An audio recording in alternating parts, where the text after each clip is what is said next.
তওবা করছি, জীবনে আর রোজা কাজা করব না।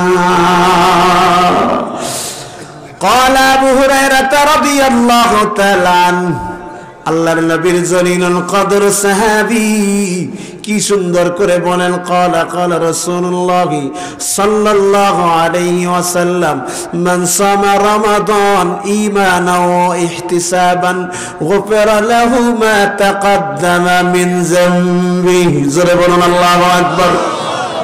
رواه البخاري,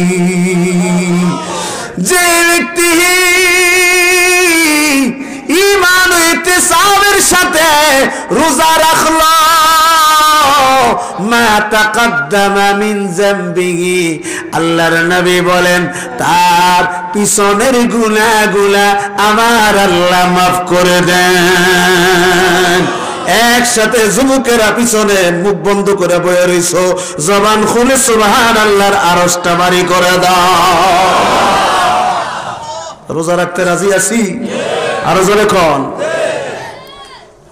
সফরে থাকলো তুমি ফিদিয়া দাও, আর যদি তোমার আল্লাহ কইছে উত্তম হলো তুমি যদি পারো রোজাটা রাখো।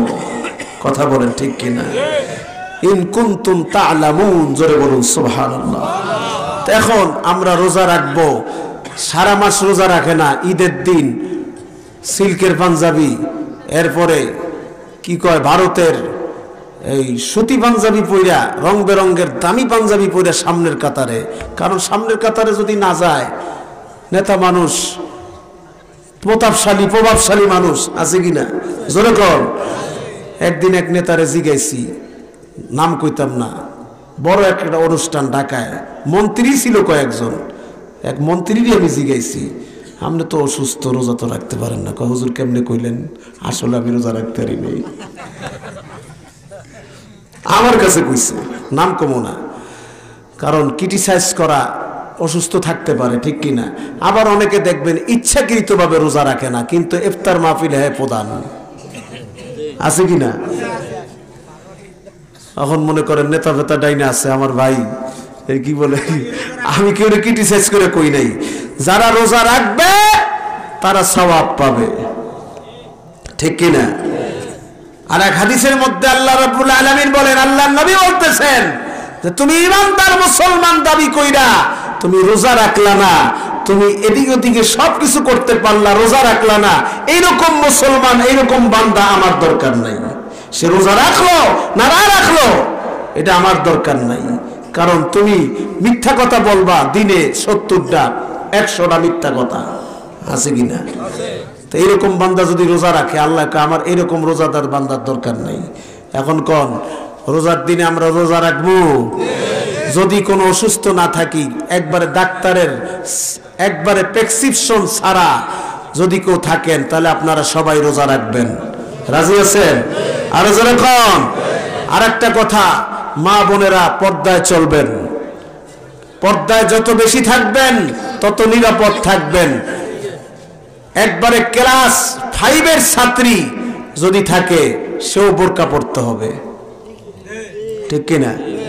ক্লাস 5 বলেন, 3 বলেন, 4 বলেন, এখন থেকে পর্দা যদি শিখানো হয়, এখন মা মনে করেন এরকম বেপর্দা ভাবে চুল বড় করে, এরপরে লিপস্টিক আলকাতরা মাত্রা মাইকা, কপালে টিপ লাগাইয়া, এরপরে হাজীগঞ্জ প্লাজা সুপার মার্কেট হেনের মার্কেটিং করার লেগে যায়, ঠিক কিনা? অনেক বুড়া মুরব্বী বিবি ঘরে থুইয়া বাজার করতে মার্কেটিং করার লেগে যায়, হেরা এমন সিফার মধ্যে পড়ে, না পারে লড়তে, না পারে কইতে, ঠিক কিনা? এই জন্য মা বোনদেরকে বলবো পর্দার সাথে চলবেন। পর্দার সাথে চললে, কিছুদিন আগে আমি দেখছি হাজীগঞ্জের ওদিকে স্বামীরে জবাই করছে স্ত্রী, ঠিক কিনা? এমন ভাবে পরকীয়ার প্রখর আকার ধারণ করছে। এই পরকীয়া থেকে একমাত্র নাজাতের অবস্থা হলো এই কোরআনের আয়াত। আল্লাহ কয়, ওয়াকানা ফি বুয়ুতিকুন্না ওয়ালা তাবাররাজনা তাবাররুজাল জাহিলিয়াতিল উলা। তোমরা জাহিলিয়াতের নারীদের মতো বেপর্দা উলঙ্গ বেহায়াপনা চইল না। আল্লাহ কয় আমি নারী জাতিদেরকে আমি সম্মানিত বানাইছি। ও নারী জাতিরা, তোমরা পর্দার মধ্যে থাকো, নিজের হেফাজত করো। ওয়াল্লাযীনা হুম লিফুরুজিহিম হাফিজুন। আল্লাহ কোরআনুল কারীমে বলেন তুমি তোমার নিজের লজ্জাস্থান হেফাজত রাখো। আল্লাহ আমাদেরকে কবুল করুন, জোরে বলুন আমিন, আরো জোরে কোন আমিন। রোজার সম্মান দেখাইতে যাইয়া এক হিন্দু ভদ্র লোক, অনেক বছর আগের কথা বলি, কিতাবের মধ্যে আসছে যে রমজানের সম্মান করছে।